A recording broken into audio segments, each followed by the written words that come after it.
Starting. All right, here we go. Hey, everybody, what's going on? Back for my semi monthly. I don't know. I don't. When was the last time we did a video together? I don't remember. I don't remember either, actually. It's been a It's cool. while. Yeah. So it's the second episode of my semi-regular series, Honest Hour. Welcome. Uh, I decided to maybe step away from politics for this discussion. But I brought Nathaniel with me. Hi, Nathaniel. Hello? Also now known as American Psycho. Armchair Psycho. Armchair Psycho. Fuck. Oops. Oh, No worries. was it American Psycho? Did you No, it change was it? it was Armchair Psycho. Oh, Never American Psycho. oh, whatever. Anyway, thought I'd step away from politics today and talk more about religion.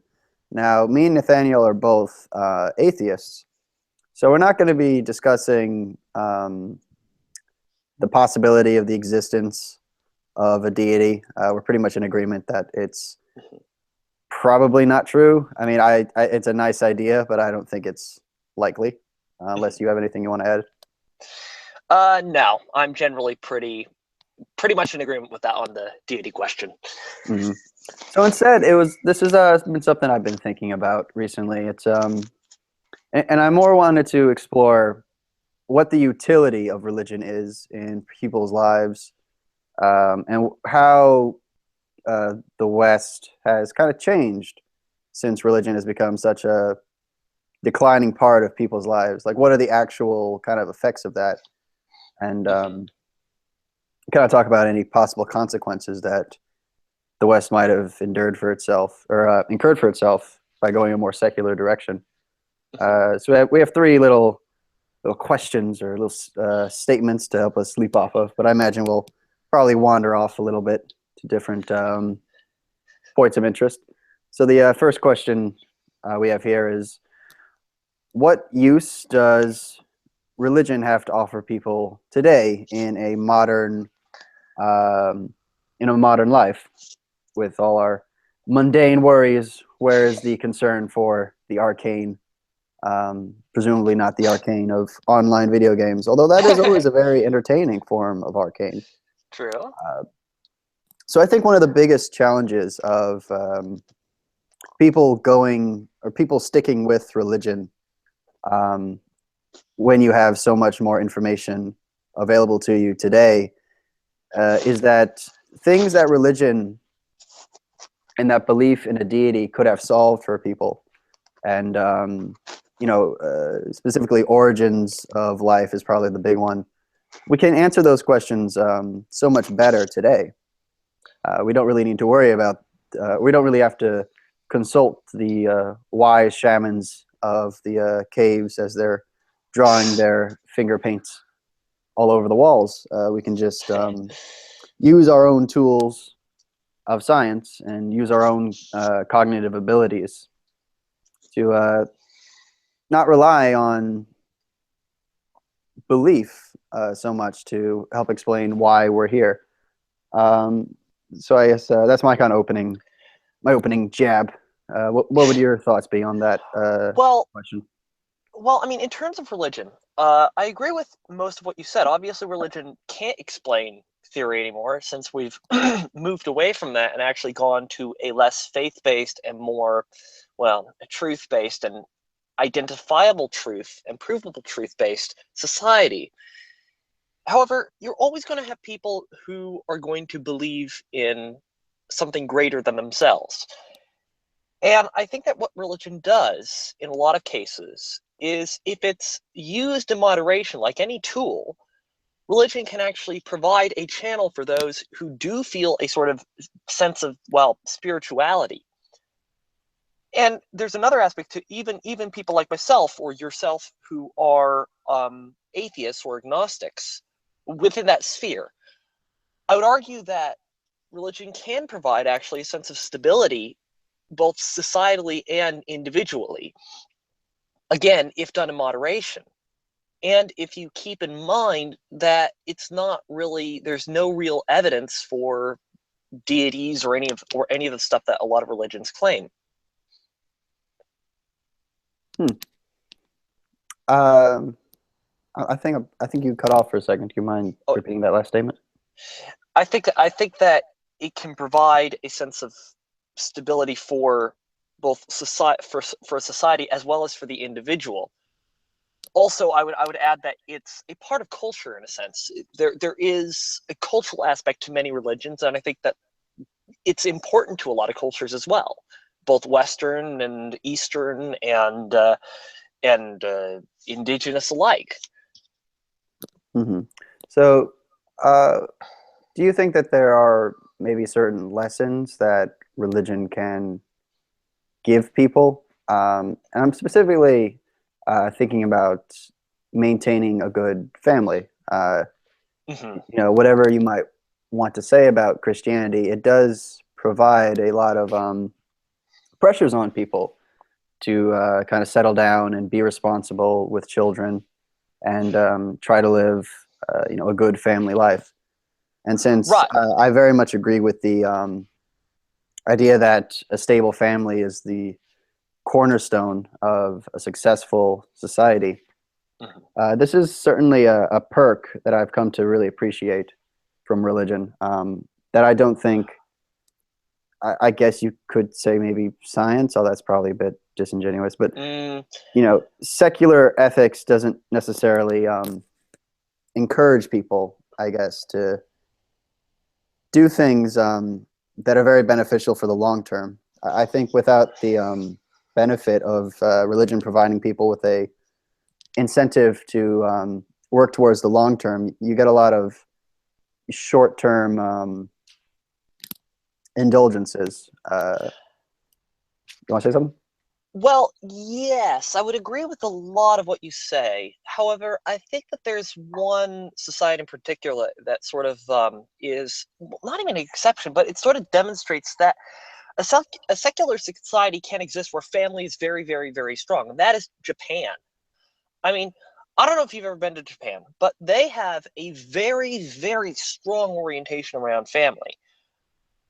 They don't have one as much um, in here, except for via religion. I mean, obviously, the Mormons have a very strong orientation around family, even barring religion. I mean, they obviously have this very strong orientation around family, and I happen to agree with you.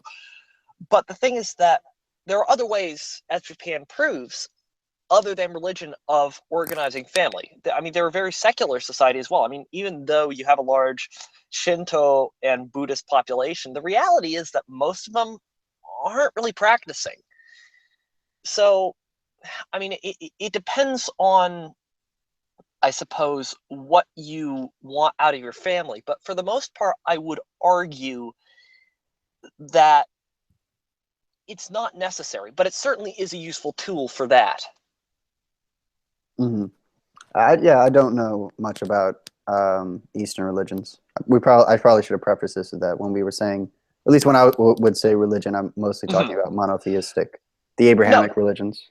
same, obviously, but I'm talking about Japan mainly because they are an example of a secular society where the family is very, very strong and where they have a very strong society in general, in fact. Mhm. Well, could you uh, elaborate a bit more about what you mean when you say strong family? Because Well, let me put it obviously this. their birth rates it would seem to indicate there's not a lot of family making going on. True. There isn't a lot of family making. However, there is what there is a strong connection with one's family and a strong social duty towards both one's sons and one's parents. There is, I mean, family is viewed as the primary unit within Japan. And yes, the birth rate is lower, and they are having problems with that these days, but that has more to do with the fact that you have problems with dating from young people than it does to do with family breakup per se, though there is some of that. Generally, the family is considered very, very, very important within Japan. Hmm. There's also As in, probably just there's also probably just too much pornography. I don't know if you've ever stumbled on Japanese pornography, but there's just always comes in very large quantities. I, huh, but yeah, I guess Japan would be a very good point. So what do you think it is about Japan then that lets them kind of maintain that family unit focus without having a deity to remind them that it's a good idea. Well, I think part of it has to do with what Stardust likes to talk about with respect to genetics, and I think that that is part of it. But I think that there's also a geopolitical or a geographical component to it as well, because Japan, as many a person has told me, Japan is obviously a very, very, very mountainous country, and because of that, you had to have these very, very tight knit communities that often organize themselves around families simply because that was the best way to organize themselves. And therefore, and not only that, of course, you had stuff where you were beholden, where your family was beholden to another family. This was, of course, in the time with daimyo and samurai and all that stuff. So, I mean, this was very much during the feudal system. You definitely had this necessity for a family oriented culture simply to survive, because you were reliant on, when you were older, you were reliant on your younger working sons for food and shelter, and when you were younger, you were reliant on your working parents for food and shelter. Hmm. I'm glad you mentioned helping you that religion, or you mentioned that the family units were used to help people survive, because I think that's also something that spirituality in general can be very beneficial with. Um, I can't uh remember what's up. there I would disagree. Spirituality in of itself is, I think, not a good thing. Not because I think that because it can inspire people to do bad things in the name of the god. And that's why, again, coming back to this whole thing, religion, that's why organized religion is, I think, such a boon. Because despite the bad parts that every single religion has, organizing it allows one to direct one's spirituality, if used properly, in the correct way. I mean, as much as I have disagreements with Christian philosophy and Jewish philosophy and Muslim philosophy, all these religions, if you do it right, they can help you to be a better person by directing your spirituality, your desire for belief in a greater power, for a creator, or for the greater good, whatever it be. And it allows you to direct it in such a way so that it's not destructive and instead can be productive. Hmm. That's a good point. What I meant by the fact that, or by the idea that spirituality is helpful in a survival situation, I only meant insofar that the abilities of belief can help propel people to act and kind of extend their energy in a way that without that belief they wouldn't otherwise be able to. It's kind of that I see idea what you that mean. it's kind of that idea that there's no atheist in a foxhole. It's like that kind of Right. this has been observed. It's I can't remember. I'll post a link either in a comment or the descriptions later when I go find the story about it. But I was reading some article in preparation for this like a month ago. You know, when we were supposed to first do it, um, that people had that cancer patients had been observed that a higher faith in the idea that God was overlooking from on above and helping you with your struggles Mhm. correlated very strongly with the chances for full recovery. Uh, Right. and I have to wonder if there are other. I'm not sure what the right phrase would be. Maybe epigenetic. I'm not sure if that would be the Mhm. correct phrase would be, but you know, like if you believe that you're going to make it, then your body might react to that very real cognitive process in your brain Mhm. to help you overcome certain bodily ailments, like a tumor. I mean, obviously that's limited to a limited extent, but yes.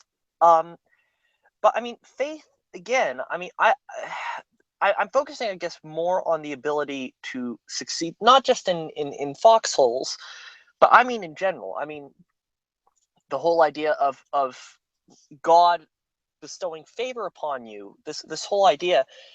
I mean, it can be bad in the sense that you, instead of actually aspiring to be the best at something or aspiring to make your life better, you instead, quote unquote, leave it in God's hands, which of course never really turns out well. But once you, if you reach a low, if your fortune runs out, or your, shall we say, your wealth, for example, your company fails for whatever reason, or something bad happens, you can go back and you can say, well, God clearly wanted it this way. Let's try again and see whether he still wants it. It can be both an inspiration, but it can also lead one to simply not try to succeed, because in the same situation, one might say, well, God intended it to be this way. That's the way it's going to be.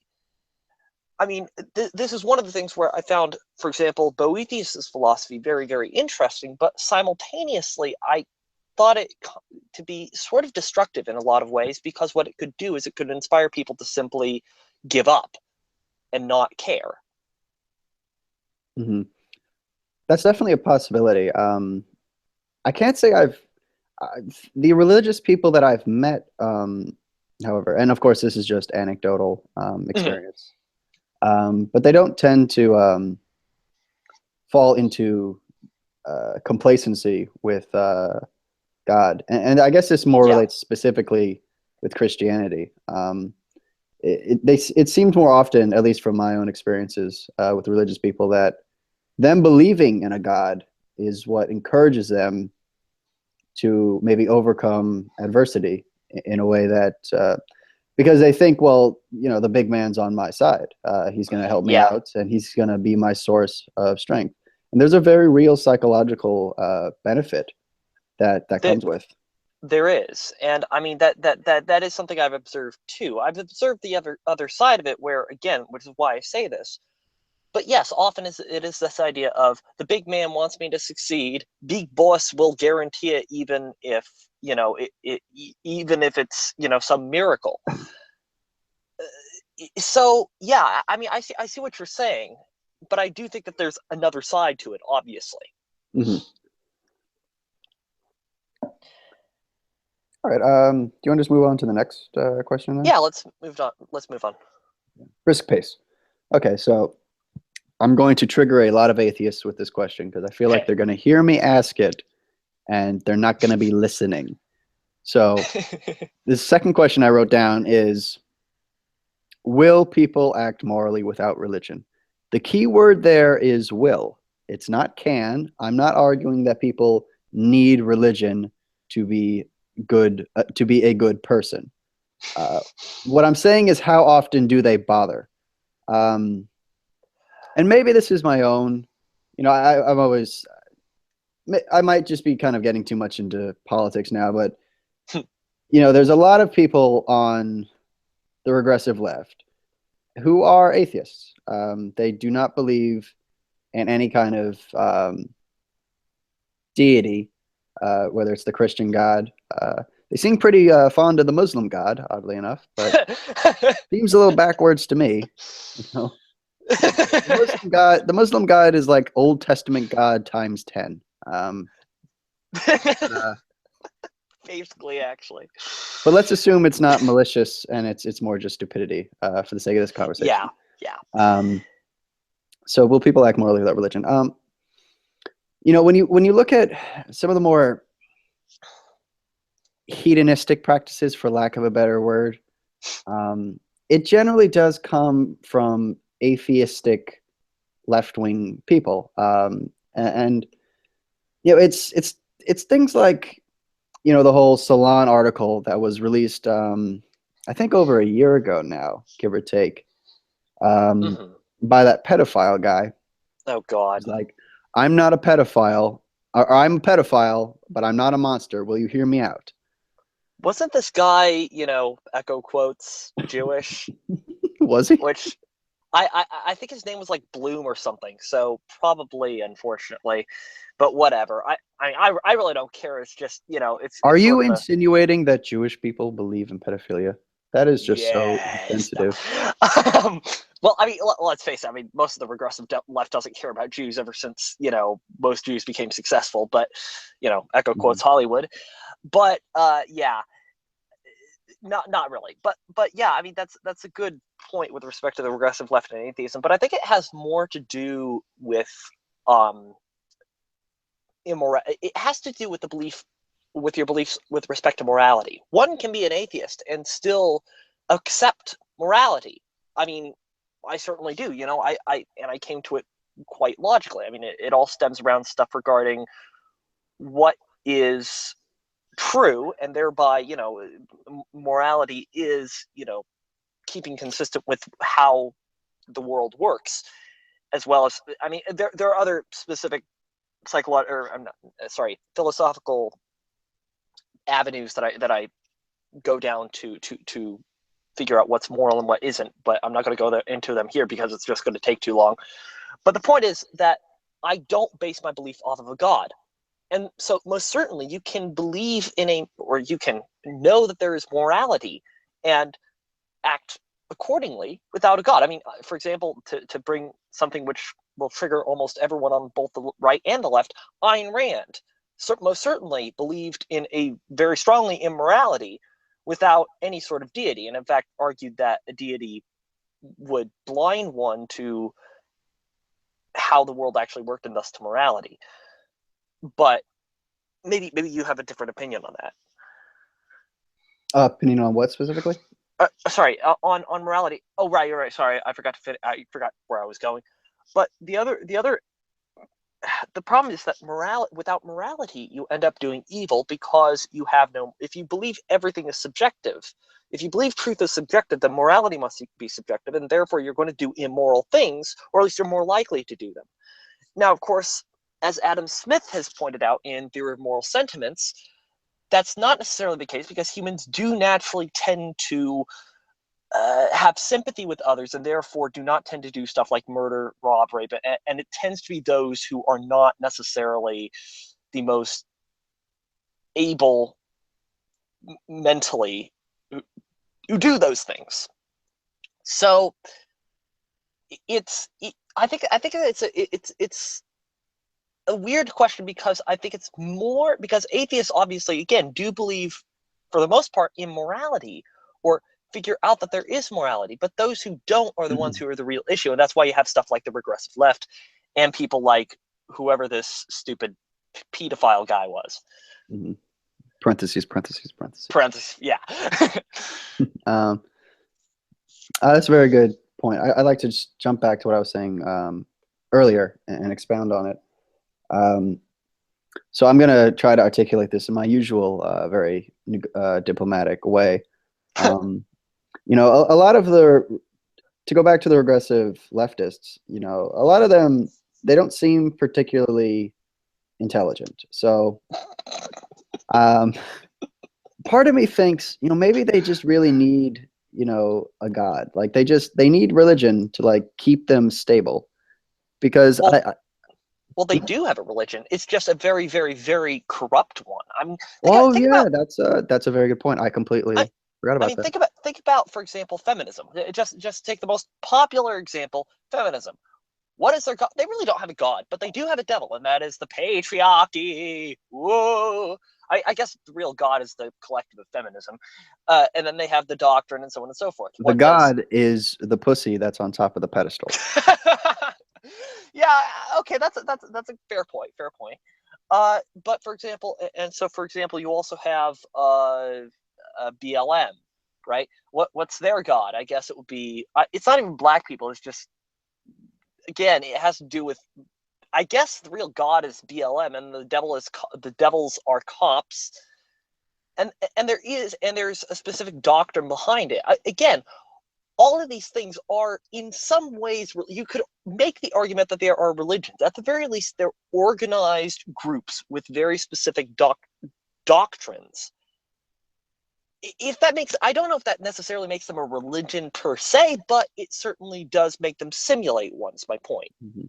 I'm pretty with you on the comment that feminism is a religion. I mean, that's been very well established in the shitlordosphere by now. I would disagree that BLM is a religion itself, though. I don't think their insanity is particularly to do with beliefs. I think it's more just to do with the fact that the individuals in BLM are either either like retardedly tribal black people or the most obnoxiously like guilt-ridden white liberals. Like Yeah. I don't think it's so much that they believe something. It's more like they don't know how to. I think for the black ethnocentrists, it's just they don't have the either personal ability or the personal integrity to kind of keep in check their own innate ethnic biases. Point And taken. and for the white liberals, it's well, they're just trying to impress their professors or something. I mean, I remember reading about a group of British BLM activists, which still Oh yeah. just gets to my fucking nerves so badly. Like that's how you know they're just all full of shit because like I had like it's been years I think since someone's been killed by the British police. Like I don't Yeah. even No. think most of them have guns, so I don't know what the fuck they're rioting about. But they like Well. cut off this. I think it was an airport or like a bus Yeah. station. It Yeah. was some They sort of did. public transit station, and you No, look it at was an pictures of airport. them. It's like two Indian girls, all white dudes. It's like, what the fuck are you rioting about? Like, Well, I why mean, are you here? the best part is that one of the protesters they're protesting an airport, and then one of the protesters gets onto a plane to Brazil to talk about the environment or some such nonsense. Mhm. It was one of the best cases of just sheer hypocrisy that I've seen. But going back to religion, I think that it is wrong to say that the neo-progressive, neo-leftist idiots are necessarily atheists as such. I wouldn't call them theists, but they do strike me. They've replaced atheism with something, or sorry, they've replaced theism with something else. So, I don't know. Mhm. Well, that might roll us into the third question. And I don't know how much time you have, but I wasn't gonna end the stream as soon as we finished the three questions. No, I have plenty of time. Yeah, but it's a good segue. So the third question I got written down here is what has the loss of Christianity as the dominant religion in the West done to the people? And at least for a lot of the people, it seems to be whether they just went and replaced it with something I would argue far, far worse. Um, and I think one of the reasons it's worse is because this religion of social justice is not it has doctrines, but it doesn't have a single source text. So in a way, it's a lot harder to criticize, Yeah, I or mean, it's a lot essentially, harder to limit. you might say that actually the texts are sort of the things that are brought about by academic papers and that sort of stuff. So and stuff regarding feminist analysis, stuff like Herland. Oh my god, I hate that book. Anyway, uh, going back to your original question about what the loss of Christianity will do in the West. I mean, I guess that it really depends on whether you want to focus on the positive or the negative. Obviously, it's created a society which is less prone to just simply cede to authority that claims to be uh, derived from God, which is what we saw, of course, in the Enlightenment. As much as some of the people I know would spit upon that word, certainly the Enlightenment did do that, and it did inspire people to not be as religious, and therefore they questioned authority a lot more. But simultaneously, what it'll do it will drive people. It will create a sense of loss, and it will drive people who want to be spiritual towards stuff like the New Age crap, which is actually destructive, or stuff like, say, the things that Jeffrey Dahmer did, or the stuff like I'm sorry, who's Jeffrey Dahmer? or wait, not. I'm sorry. I was thinking of Marilyn Manson. Excuse me. I meant Oh, okay. Marilyn Manson. Excuse me. I think that to a certain extent, his whole thing it would not have originated in a society or in a place which was predominantly Christian, where the predominant mentality was one of Christianity. If there was already an established religion, he simply could not have existed because people already would have fulfilled, people who wanted to believe in something greater already would have fulfilled that sort of desire. Hmm. That's a good point. Um, one problem I think that the decline of Christianity has done to the West is that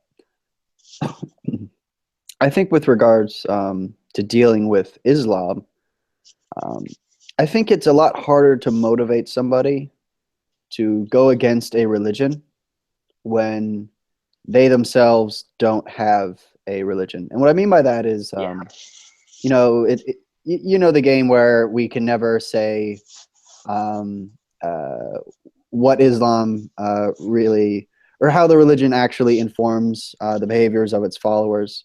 yeah, And they always play this constant ring a rose game of, you know, it's not the real Islam, it's the real Islam's over there. Wait, nope, it's over there, and you can never quite find it. Kind of like yeah, whack-a-mole, or I guess whack albar. I'm sorry, that was terrible. I should no, just close okay, the stream right now, but hopefully you guys yeah, won't mind that one. Anyway, no, um, I think part of the problem is that, you know, I do agree that it is a religion, or they behave kind of like zealots, but they don't look at it as a religion. Um, yeah, I think in their minds, when you say religion, um, well, okay, how do I say? Well, it's the part of the problem with getting people to understand the danger of Islam is that you're asking people to be convinced of something that's literally outside of their realm of experiences. You know, if hmm, you're a person who's grown up in an agnostic or a you know, Christian in name only family, and hmm, you haven't really talked to a lot of religious people or even just people with strong convictions, yeah, I think it's really hard for them to understand that there really are people who believe that if they kill as many um, kids as they can with yeah, a truck, like in Christmas in Berlin, just I yeah. think it was yesterday when that happened, and that they will get eternal paradise if they do that. I think a lot of them just have so much trouble believing that someone else could actually believe that. And Or I think the they fact that just, because Christianity has receded from public lives, it's like they're not exposed to like a cold when they're young, so they don't have a good immunity system. So when they get older, they find the flu, and then they just get yeah, everyone killed. yeah. Well, I think that that's part of it. I think that a lot of it has to do also with the fact that these people, because they have not grown up with a sense of right and wrong, they generally think, oh, well, this is just part of their culture, this is part of their religion. Either that, of course, they just simply turn a blind eye because it doesn't fit in the narrative. Hey, my narrative, you destroy my narrative. And but furthermore, I think even more importantly than the narrative, once you end up having Christianity gone, what what will end up replacing it? There's going to be a sort of there isn't really going to be a firm grasp on cultural identity, and Mm. therefore you're going to grow up with the sense of having no culture. I mean, there's you talk with Germans, and often they'll at least the ones that I've talked to, they'll say, you know, we don't have any culture. You talk with Spaniards, and they'll say, no, we don't have any culture. You talk with Americans, and a lot of them will say, we don't have any culture. Or they'll say, our culture is just a mishmash of other cultures, and therefore we really don't have a culture. And I think part of the reason why there's this sense is because we've lost the religion. Don't get me wrong, the fact that we've lost the religion will bring about a situation where we can, you know, look at the truth more objectively. But nevertheless, there is a loss there because of the fact that people are not really grounded in their own culture, which religion is certainly the beliefs and the belief structures and that sort of stuff are certainly part. And they're not even teaching this stuff in schools, right? They're not even teaching basic Western literature. They're not teaching things like St. Augustine, Boethius, Anselm, Martin Luther. They're not teaching about these things in schools, which is part of the problem. No, they're It, not. Sorry to cut you off, but no, it's little anecdote. My girlfriend currently she wants to be a fashion designer, but she's in school right now, and she had to take a English like 101 class as part of her Right. degree. And I don't expect them. I know you and me love language. We love storytelling, or at least I love storytelling. I don't know about you. I do. I Okay, do too. cool. You're in the club. Uh, so it's not like I expect them to go over the entire Western canon in one semester, but No, of I course don't not. know, just King Lear, like something Yeah. like maybe something that they definitely didn't read in high school, but not entirely out of their grasp. Hmm. No, Or, I but can't at the very, remember. sorry. Go ahead. I, cool. I can't remember what it was called, but she apparently was reading this story about and tell me if you can spot the political message. She was reading Hmm. this story about a poor Mexican guy and his wife. His wife is named America, and What? they like get smuggled into the country. Apparently, like they illegally come to the country, and just all sorts of horrible shit just starts happening to them. Um, and like the moral of the story is, I'm sorry, I'm like butchering it. I can't remember off the top of my head, but the point is it's this political tripe. It's like and Right. so whatever sense of culture they might be being provided, It, if it's all through the it's filter all of, it's all self-hating bullshit. yeah, it's all the filter of gringos are bad. We should destroy all the gringos and bring in, a bunch of people who, you know, there's also a sense that America doesn't have any value somehow. And I mean, that's the other thing. One of the things is that I'm perfectly happy to welcome in a bunch of immigrants if they are willing to ascribe to American values, right? And I would actually be happier to boot out all the Americans who think that American values suck and bring in, immigrants who actually, well, obviously not en masse, but at least bring in some immigrants who, like American values and American culture, so on and so forth. But yeah, there is this sort of destruction, this destructive force. I remember that I had to read for one class where we were reading Heart of Darkness, and we had to read this stupid Putz's article. I think it was called Achebe. He was from Nigeria, basically claiming that because Joseph Conrad was a racist, therefore anything he had to say in the book was horrible, and he's just trying to be a racist. And I look at it, and this is simply not true. I mean, when I read the book, it's actually saying almost the opposite, where it's there these people do have a culture, and they're being sort of not oppressed, perhaps, but they're certainly not being treated very well by people like uh, who was the ship's commander? I can't remember his name at this point. I believe it was Marlowe. No, was it Marlowe? No, it doesn't matter. The point is, it was just such a dumb thing that I remember. And the only reason why I've read stuff like Boethius, Augustine, Calvin, the fact is that that's only because we actively in my family, it's something which it's not a requirement, but it is something which we heavily emphasize because of the idea of learning about Western culture. But at the very least, I would expect them to at least read the 95 Theses or Calvin's Institute, because those things did fundamentally change Western philosophy, Western thought, and did originate a lot of the modern attitudes towards liberalism that we have now. The idea that truth can be discovered individually. This is what led to the Enlightenment. This is what led to their to the whole idea, the whole scientific revolution. And you would expect them to read stuff like, say, Adam Smith, who did lead somewhat, at least, to the progressive movements. Well, kind of. You would expect them to read this, but bets most of these idiots are reading stuff like Lewis Sinclair, who, sorry, I absolutely loathe Lewis Sinclair. But of course, anything related to religion is automatically bad, right? There's this stigma around Calvin and Luther, even though they actually were the main ones who started the whole road to atheism, ironically. at the very least, they started the road to the democracy that we have today, and to the attitudes towards truth that we have today, that it's individually discoverable and not supposed to be handed down from upon high, from the Catholic Church. Yeah, I mean, religion, learning things from Christianity is always terrible. But every other religion, that's okay. Yeah. Well, no. It's Christianity and Judaism. Remember, because Judaism, obviously, it's done by a bunch of honkies, and therefore, we shouldn't listen to anything that any. You stole Judaism from Black Ethiopians, don't you? Yes, exactly. No, although you do know that there are Black Ethiopians. There are actually. No, there are Ethiopian Jews.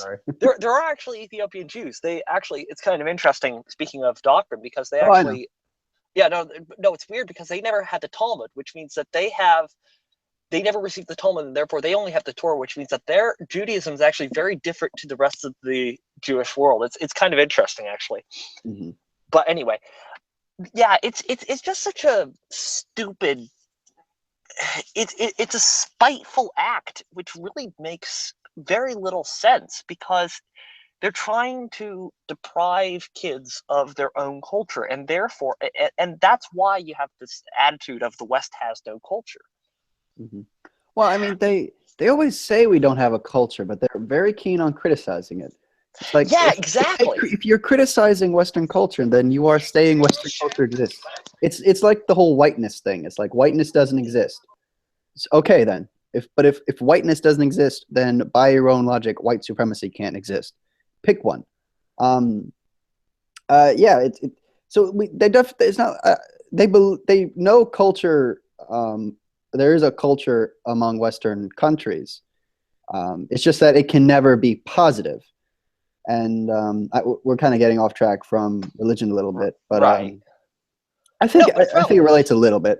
No, it's definitely relevant, because religion, as I said, is a part of culture, and what we're discussing directly comes from, I think, at least it stems from a disdain of religion.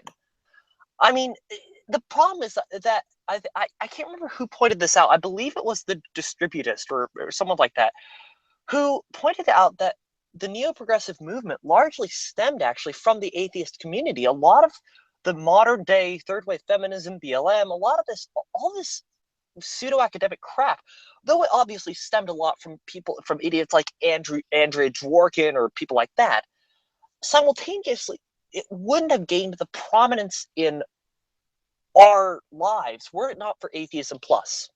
So I think there is some relation where there's a split, I think, between atheists who wanted to be atheists and atheists who wanted to replace religion with another religion or another belief system, or other belief systems, excuse me. Mm-hmm. I've always found it interesting that the supposedly hyper-skeptic atheist community was the first thing, or one of the early things in kind of the pop culture to be infected and overturned. I don't know. I've always found that very interesting. But it wasn't really overturned, was it? I mean, think about it. It kind of failed. And a lot of it. I actually disagree. I think it was pretty successful. I mean, you can still find, it's not that rational atheists, rational TM atheists on YouTube, just stopped existing. But I mean, if you remember, like, maybe this was a bit too early for you, but if you remember, like 2006 to 2008, the atheism thing was really big. It was huge. Yeah. Now, part of their decline is probably just due to the fact that interest has waned, and people aren't as interested about talking about it. Those sneaky, terrible creationists. They just don't seem to really exist any meaningful capacity anymore. But the one thing about Christianity, creationists, that I will say is the fact that they actually are an example of where religion does do damage, because. Well, I mean, what they were trying to do was propagate BS, and I mean, it was a sort of fanaticism where they weren't using religion responsibly. Religion is like drinking; you have to do it responsibly, otherwise you end up drunk on your own idiocy. Mm-hmm. Oh, hey, we have a viewer. I didn't even realize it. Hey, buddy, what's up? All right, keep going. Anyway, where was I? Oh yeah. But yeah, yeah, I don't remember obviously 2006, 2008 because you know that was a while ago. I really came into the scene around maybe 2011, 2012 when I started looking for answers due to, funnily enough, actually, questions that I had asked at my religious school where I received the answer that I was racist and horrible and that I should just shut up because reverse racism isn't a thing because my narrative. So yeah, I mean, funnily enough, and may I point out actually that this is an example of a situation where atheism actually did bring about somewhat problems within a religious community where they started to have atheism, and voila, you had all this brouhaha. It was kind of dumb, but this is what, and within Judaism, for example, actually, which is what I'm talking about. The reason why you have so many Jewish Marxists is because you had a lot of Ashkenazim who started to question their religion. And then, well, what are they going to replace it with? Another religion. And Marxism was actually, in some ways, the closest to a lot of what Judaism had to say. Because, where do you think Marx got a lot of his ideas? So, yeah, I mean, it's sort of an interesting thing to think about You have why. no idea how many people you just triggered. Oh, I'm aware. I really couldn't care less, though. And if they come after me, well, I have the Jew card, so they can go shove it. Mhm. Honestly, I really couldn't care less. Yeah, for those who hear this and are curious, Jews had a huge involvement in the propagation of communism and Marxism. They've kind of written themselves out of the history, but that's a Oh different no, subject. it was cultural suicide essentially. Honestly, it was definitely a situation where it was cultural suicide.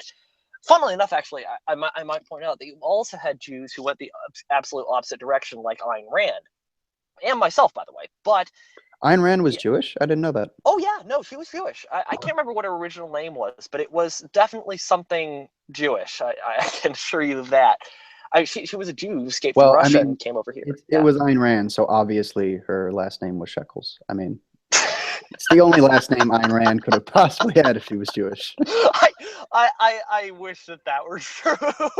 Triggering the Jews and the objectivists. Woohoo! Oh, we're on a roll here. We've triggered. Let's see. I've triggered the Christians, atheists, Jews, Muslims, neo-progressives. Oh, we haven't done the alt-right yet. We still need to do the alt-right. Mm-hmm. But anyway, well, I guess we may or may not get to that one. But nevertheless, I think we've done a pretty good job so far. Well, we kind of covered the questions I was have. So if you want to Yeah. extend the topic a little bit, is there something you want to talk about the alt-right with? Well, I mean, alt-right and religion. I mean, I guess you could talk about how white supremacy sort of turns into this religious has this very religious component. But I mean, it is sort of interesting though how the alt-right does use religious, not imagery. That's not what I want to say, but it does use stuff regarding the Crusades, for example. It talks about the Holy War, that sort of stuff, which I guess is a testament to the fact that they do sort of want to go back to the Christian, the Western Christian um, uh, culture that existed before. Something which actually, that if that's the case, well, kind of actually agree with them on that one. I would not mind returning back to the Christian culture that we had before, at least. Perhaps with a little bit more of an atheist twist, but a more secular twist. Are But you saying you want to go back to the 1950s? You misogynist. not quite. More. I don't know when. I more want to just combine the atheistic skepticism and appreciation for science with a country that also values the values that Christianity, specifically Protestantism, gave us. Just saying, stuff like tradition, stuff like the regard for the individual, stuff like, and realizing that those things did come originally from religion. Mm-hmm. I think Yeah. about it this way. Religion is essentially just a philosophy with certain presumptions, namely presumption that there is a higher power or higher powers. That's all religion really consists of. I mean, there are some fine details often with how people think of religions, but generally it's just it's another form of philosophy if you really think about it. Mhm. To go back to the idea that the alt-right is a religion, Mhm. I definitely agree. And I say this as someone who's, like I said, kind of in the middle between traditional conservatism and alt-rightism. There's definitely that possibility. I don't know if it's horseshoe theory, but to kind of give an example, um, you ever heard of Red Ice Radio? Red Ice Radio. I know the name. Never really saw. Yeah, they're a pretty big, probably one of the biggest alt-right media uh, companies, I guess. And one of the Mhm. it's just a podcast channel basically. And Mhm. one of the people who work there, her name's Lana. She made a video once, um, and I don't want to put words in her mouth. So I'm not saying that this is what she thinks. I'm just trying to maybe throw up a red flag that, well, maybe guys should be a little bit maybe pump the brakes just a little bit and make sure you want to go down this road, because she made a video about white culture, and she made a comment that all of Europe shares a common white culture, and that it's all a blanket of whiteness. Mm. I'm paraphrasing, and I don't remember exactly what she said, but I but the hate reason that term, white culture. I really do. well, it's not very accurate. No, Um, it isn't. I mean, go from Spain to Sweden. Tell me that they have the same culture. If you do, I will whack you in the face with a shovel because you clearly are too stupid to live. well, I mean, obviously, like the Swedes are not real white people anymore. Oh I yeah. mean, come on, Well, wait, did I say Swedes or Norwegians? I can't remember at this point. whatever. Yep. Yeah. But Okay. I get your point. to jump back to what I was saying, Yeah. I might not necessarily call it a religion, but there is a certain ethno-romanticist tint. Is kind of the most accurate term that I can pull out of my Yeah. ass to describe it. It's applying maybe a lot of faith in the collective of white people, Yeah. and I do support a certain amount of tribalism when it's applied in your personal life, like Mhm. stick up for your family over strangers. I think that's a Agreed. pretty good idea. It Yeah. doesn't mean No. you hate Absolutely. strangers. It just means you like your siblings and you like your spouse more. Yep. And Absolutely. so when the alt right talks about, we evolved to kind of work within groups, and multiculturalism goes against a lot of our instincts. It is true, completely true. But I think what they miss is that we didn't evolve to work as a species, as a subspecies in a collective either. We Hmm. evolved to work under the lines of tribes and of very close knit families of people of a clan or a tribe, maybe 150 people at most. I think that's like Yeah. the general number given as an estimation for how big Paleolithic human groups tended to get. So Yeah. I guess, and it's interesting. I do tend to find the alt right is pretty angry about Christianity, or they tend not to like it. I mean, I'm laughing because they don't like it because they argue that it's actually a Middle Eastern religion, and They're kind of right. I it mean, has a Semitic tint to it. yeah. Damn. Damn. And Damn. they kind of, and this is obviously not all, but there's a contingent Right. of the alt right that says white people really need to go back to paganism because that's our ancestral Yeah. roots. And Honestly, they have a point. I mean, they at least are being consistent on that front, where they're saying, hey, we have this religion that isn't universalizing, that is specific, or that these religions, because obviously it's more than one, where yes, they are actually they're religions that are specific to white people, or to certain white cultures, because Christianity, both Christianity and Islam, of course, are both universalizing religions. They are religions that, unlike a lot of the pagan religions and Judaism and Shintoism to a certain extent, those those religions, like Buddhism, like Christianity, like Islam, seek to convert the whole world because they have the singular truth. So yeah, I mean, I actually do see their point on that score. That is a fair point, but it's sort of interesting that still the role that Wait. I have great news. Ready? What? We have 2 viewers. Holy shit, man. We're going big time. Yay. All right, keep going. My bad. Anyway, so wait. Oh yeah.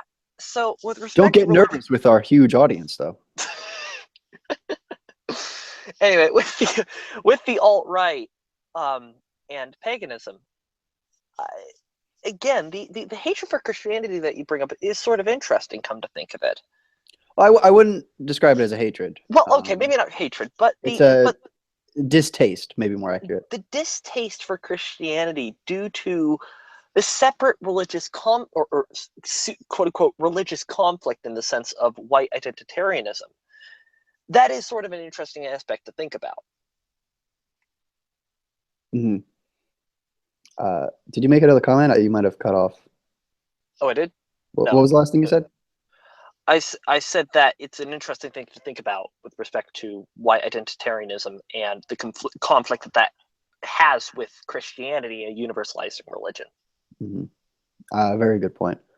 So steer it a little back towards we never actually left the topic. Never mind. We're not going to steer it all straight ahead. I thought I remembered one of my other questions that I was originally going to ask, and it's again related to the third question, and I might have said it earlier. I don't quite remember, but I mentioned the fact that with regards to Europe and Islam, it doesn't seem like I have to wonder. It's been well observed now that Eastern Europe is not falling for the, I guess, multicultural idea nearly. You gotta love the Eastern Europeans. Yeah, and they're not falling nearly for this idea that they're going to magically accept all of the Muslims into Western culture, and it's all going to be peachy keen. You saw the address, and specifically Poland. Sorry to cut you off. Just to finish this point, and specifically Poland. I have to wonder. It's because when you take away people's religion, like you talked about earlier, it leaves this void in their lives to some extent, and they kind of look for something else to fill it in.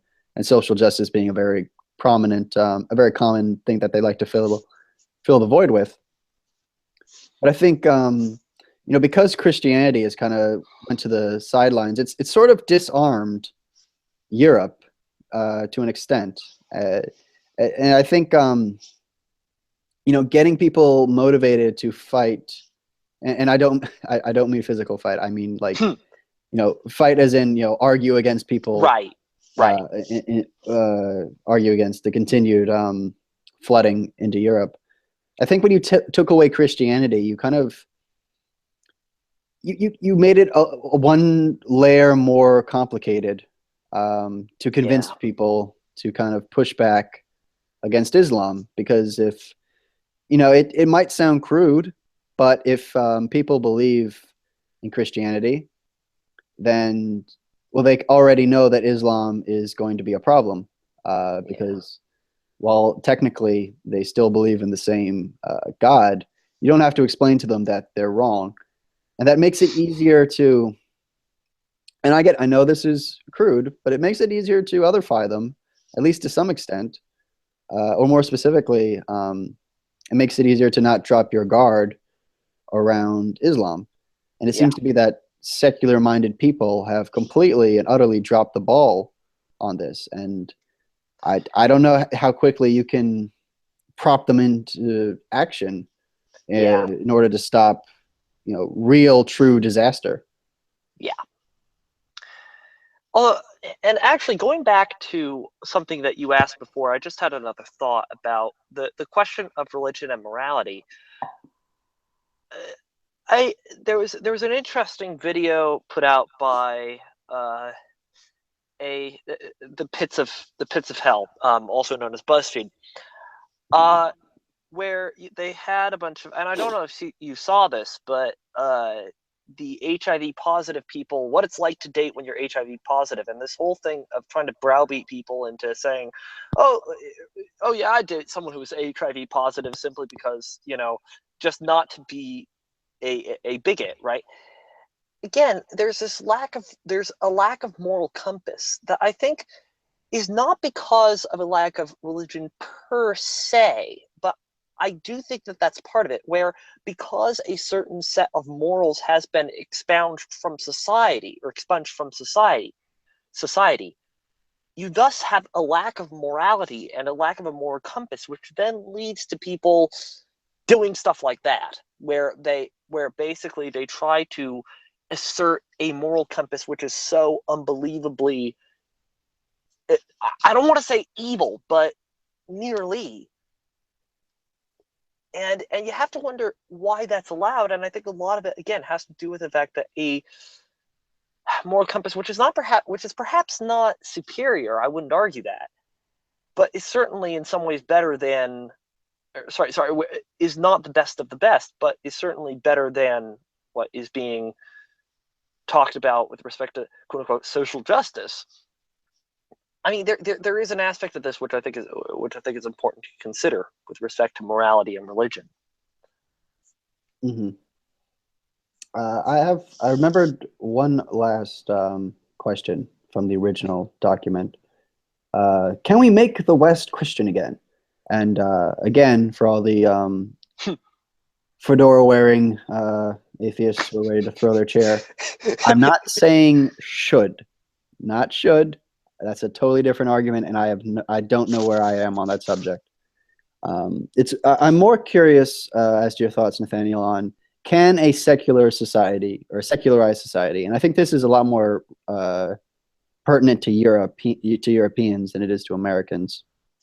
Mm-hmm. No, I mean, Americans, American obviously has been a Christian society in a lot of ways, but I mean, if we're talking about, ooh, a fox. Sorry, I got distracted. There was a fox. In your If we living room or something? No, outside my window. Okay.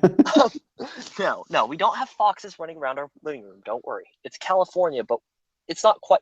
Well, I guess it is that crazy here. But leaving that aside, Did he have blue hair and was he screaming about the patriarchy? thankfully, no. So You're not in the fun part of California, then. Actually, yes. Well, I'm in the pits of hell of California, but Mhm. if that's what you want to define as fun, I guess. Never mind. The point. Going back to the original question before we got sidetracked by a freaking fox. The answer to that is perhaps. I think the more, well, actually no. I think the answer is certainly. I think the bigger question is, can we do it without providing massive disruptions to society? Because at this point, Europe has been secular for quite a while, and it has at this point organized itself around being, well, secular. Certainly there are certain places where that's not the case. Russia obviously has its own church. Poland, I believe, has its own church. Latvia, I know, has its own church. Greece has its own church, Poland although is Catholic. what? Poland is Oh, Catholic. I'm sorry. I'm an idiot. Yeah, you're right. I'm sorry. Poland Are is you Catholic. thinking of England? No, I'm not thinking of England.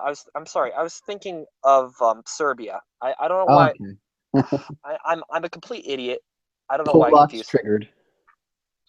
Yeah, exactly. Okay, so I've just triggered the Polacks. I guess I probably already did that, but anyway, I think we've covered most of the bases at the very least. But yeah, the whole thing of I don't know, the whole thing of can we make Europe great again? Great again, Christian? Now okay, that was deliberate. Come on. Well, it was But, obviously what I was thinking at the time. well, yeah, obviously, but did you really have to do that? With respect to Christianity, I mean, the problem is that you would have to then, start to turn people back into this mentality of Christianity as a good thing rather than Christianity as some backwards thing which should be avoided, which has been essentially done by demonizing the whole Middle Age philosophers and the whole thing of how backwards these people were, which perhaps is true to a certain extent, but it allows people to ignore the value of, again, philosophers and writers of that time, such as the ones that I have previously mentioned here. So, can we do it? Yes. Should we do it? Well, that's not a question we're going to get into. Hmm. I mean, honestly, if we're talking about with little to no negative impact, probably not. With some impact, maybe. With a lot of impact, if you don't really care and you just want to make Europe majority Christian again, most certainly. Do you think the fact that Islam has grown so much in Europe so quickly, do you think like that might compel Europeans to embrace the church for once more? Oh, it's already happening. Is it? We've already talked about this. I don't think live, but we've talked about this. Where the majority of people, as you pointed out, the majority of younger people are becoming more conservative these days. Yeah, yeah. And a lot of that, I think, is going to lead people, perhaps not back to religion, but it's going to lead them to appreciate a conservative standpoint and older philosophy, I think, a lot more than before. So, I mean, maybe. I honestly, there's no real way to tell, but excuse me, but it all depends. Hmm. Well, I'd like to try to keep these at an hour for now. So thanks a lot for talking to me, Nathaniel. Thank you for having me. Yep. I hope you guys enjoyed that conversation. I know we wandered off a lot, but that's just what you get here on the Honest Onyx channel. We just tend to keep coming back around, like HIV. Anyway, peace out, guys. Take care.